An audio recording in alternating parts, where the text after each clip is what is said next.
Christchurch, New Zealand's city of the plains. Here, when spring comes to Canterbury, daffodils bloom gay and golden in the woodland of Hagley Park.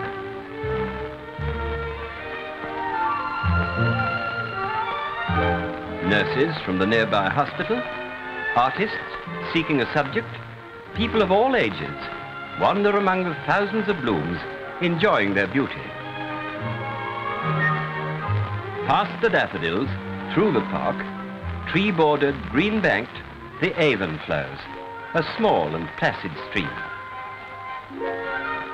Workers come here each day to spend their lunch hour in the sunshine. There are pickings for ducks and the greedier gulls. The riverbank is cool and green, a quiet haven from the bustle of the city.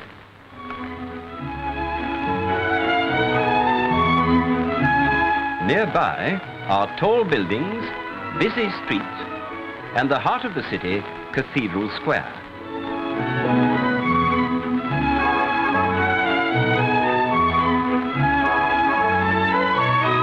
Here stands a noble minster, the Cathedral Church of Christ, with its tall copper spire.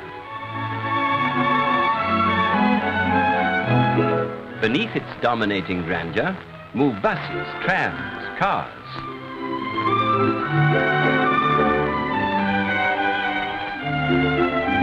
North, south, east, and west from the square they go, down long, straight streets laid out in regular patterns by the pioneers long ago. Every city street is flat, so there are bicycles everywhere. This is a city of cyclists.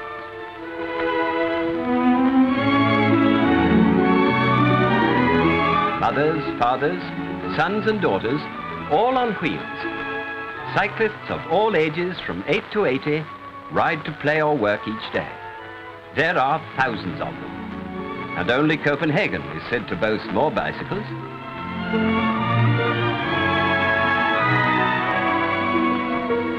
Beside the Avon are statues and memorials. Here, the statue of Captain Scott, white as Antarctic.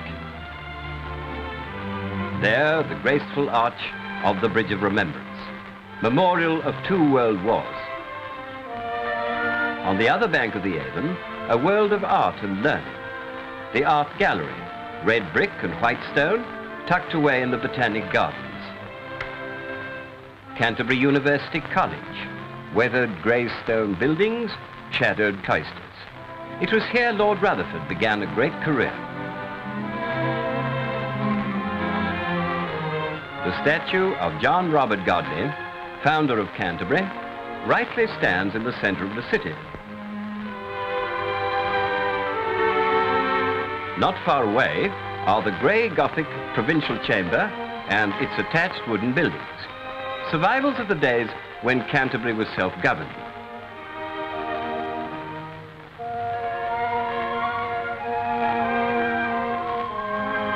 Christchurch was a Church of England settlement, and so in the cathedral, beneath arched roof and fretted stone, the noble traditions of English church music are faithfully carried on. The choir in cassocks of scarlet comes to sing the glory of the Lord.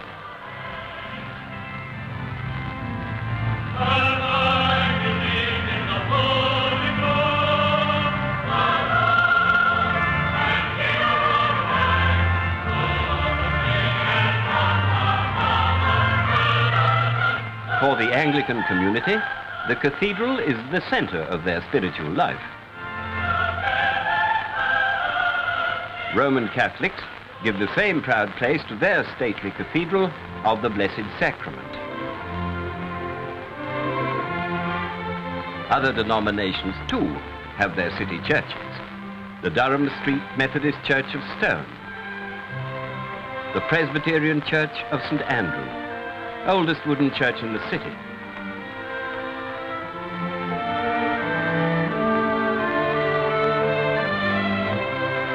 Beyond the cathedrals and the churches are the homes and gardens of the people. Christchurch is a city where even factories have their gardens, and where the homes are large or small, there is always room for flowers and more flowers, homely geraniums, delicate cherry blossom and bright azaleas. In spring, summer and autumn, Christchurch gardens are gay and colourful.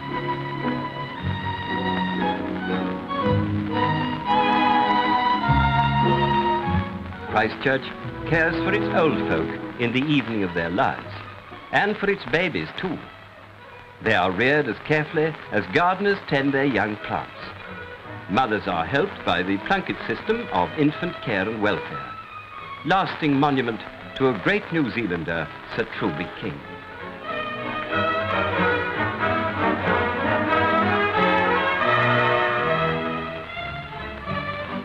Capable trained nurses keep careful watch on baby's weight and general health, and proud mothers watch the scales.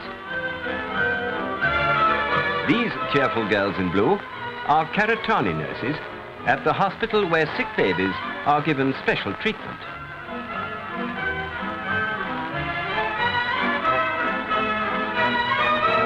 But all too soon, the time will come for baby to start school.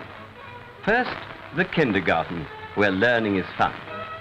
Then the primary school, and at last, the big school. Some boys may go to the boys' high school, founded in 1881, and proudly claiming David Lowe, the famous cartoonist, as a pupil. Others may play their cricket on the green and pleasant grounds of St. Bede's College, with its ivy-clad walls.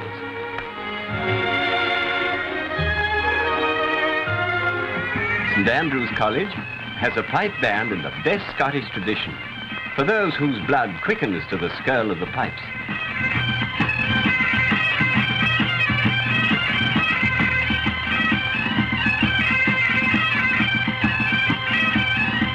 Christ College, like Christ Church, has started its 2nd century. Its buildings, some almost as old as the school, are grouped round a grass quadrangle. On winter mornings, the boys walk to their classrooms. The grass is white with frost. The girls' high school stands in Cranmer Square. And not far away are the broad acres of Hagley Park, with playing fields for many sports.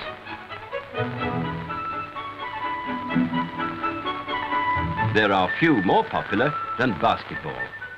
On these courts are only some of the 1,000 or more girls who play each Saturday afternoon. Hockey players and footballers too come to the park in hundreds each winter. The football, of course, is rugby, the national sport. Some of these boys one day may represent Canterbury or even New Zealand. The provincial or international matches in which they may take part are played at Lancaster Park. Here, Christchurch people gather in thousands to watch the big games, to cheer the players and possibly the referee. When spring comes to Christchurch, thoughts turn to summer sports and the sunny days that lie ahead. In Hagley Park, the cherry trees are magically dressed in a delicate froth of blossom, pale pink against the woodland green. Later, in the Botanic Gardens, there are brighter and bolder colours. The azaleas are like flame in the sunshine.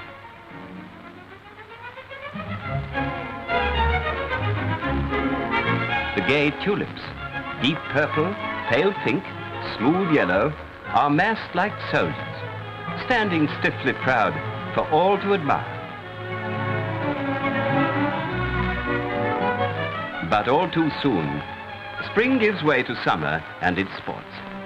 Rowing is popular on the wide, lower reaches of the Avon. Here, in a setting reminiscent of an English river, oarsmen urge their frail shells towards the finishing line.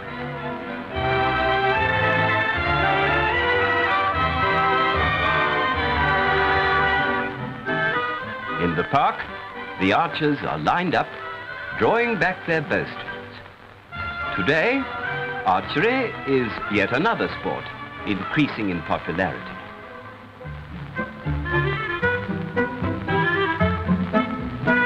The game of bowls attracts hundreds of players each Saturday to greens like this in Hagley Park. Tennis players may enjoy the fine grass courts of Wilding Park, named after Anthony Wilding. This is the home of cricket in Christchurch, the green and pleasant sward of Hagley Oval. To this tree-bordered ground, generations of cricketers have come to pay allegiance to the king of summer sports.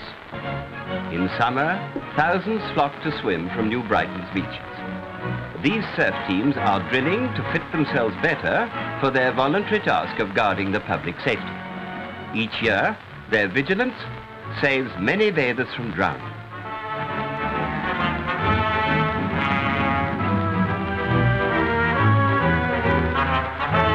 For yachtsmen, the wide expanse of the estuary provides perfect sailing conditions. Its waters are shallow, but ideal for pottering about in small boats. Beside the estuary, on the way to Sumner, is a relic of the early days, a cottage built of cob, the mixture of earth and tussock used by the pioneers in place of timber. Today, modern homes of brick, timber, concrete cling to the rocky hillside on the other side of the Sumner Road. The hill dwellers can look out to sea every day. For city people, Sumner Beach is a popular rendezvous on sunny afternoons. Beyond Scarborough Head, at the end of the beach, the coastline turns into the bay and beach of Taylor's Mistake. Here, holiday cottages nestle into the cliffs.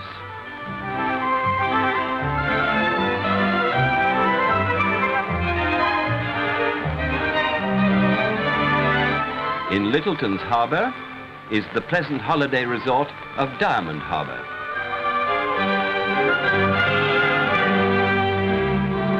There the sea sparkles in the sunshine. Launches bring holiday makers from Christchurch, whilst yachts lie at anchor in a sheltered bay. Hills surround the harbour. At its head lies Governor's Bay, where sunlit hills and valleys run down to the shore.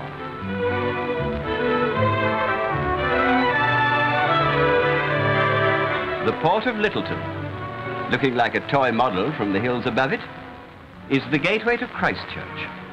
A railway tunnel pierces the hills between port and city. From the wharves and houses of the port, a steep and narrow track winds up and over the hills. Now this is the historic bridle path over which the early pioneers toiled a century ago. Pegasus Bay curves far to the north of Christchurch. To the west looms Canterbury's western wall, the snow-capped Southern Alps.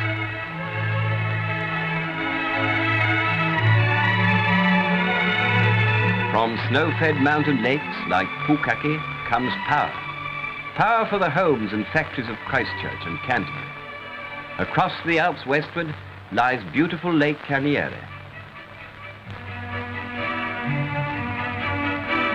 Along the country roads from the high country come sheep with their drover. These are the sheep that produce most of the wealth of Canterbury, meat and wool for shipment to the world's markets. In the foothills are the homesteads, set in pleasant places. Hills for sheep, plains for wheat. Lamb alone has not made Canterbury's name. In the sunshine of the plains, thousands of acres of wheat are grown and harvested each year. Canterbury has been called the granary of New Zealand. From its harvests come flour and bread for Christchurch and many other parts of the Dominion. Modern machinery does most of the work, but harvesting still means long hours for the harvesters in the hot sunshine.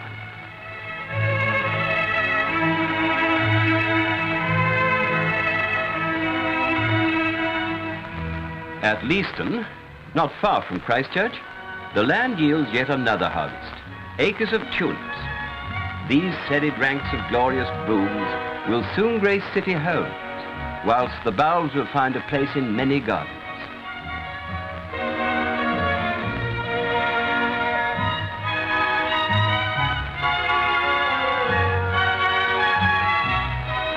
Once a year, Canterbury farmers and thousands of city folk flock to the show at Addington. Attracting the farmers and the small boys like a magnet is the farm machinery.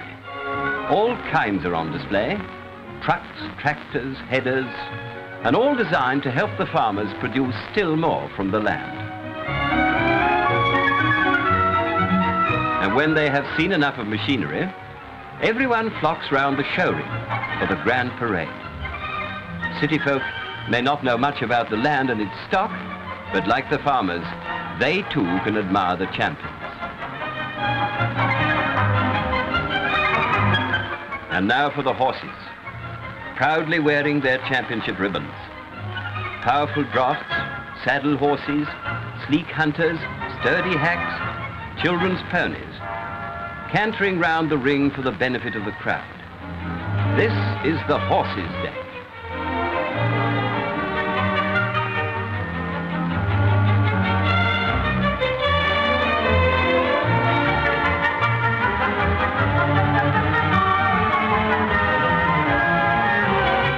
Addington is also headquarters of the sport of trotting. New Zealand Trotting Cup Week attracts many thousands of racing enthusiasts from all over the country. And here are some, watching the totalisator in the sunshine, studying race books in the stands, and hoping they have backed the winner this time. The horses are now parading in the birdcage. The driver's silks make a bright contrast of colour to the general background.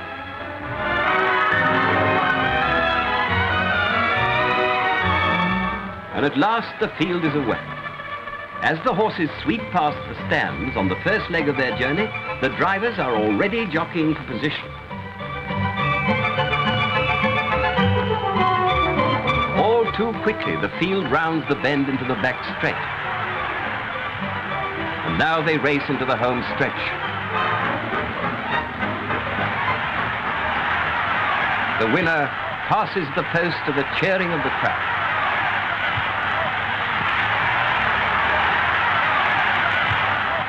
For him are the flowers of victory. He wears them proudly, bobs his head in answer to the applause, and the big race is over. And so, goodbye to Addington and to Christchurch. Some visitors may return home by plane from the city's airport at Harewood. Homeward bound, their plane turns north, south or west, and far beneath lies Christchurch, between the mountains and the sea. Yes, Christchurch, New Zealand's city of the plains.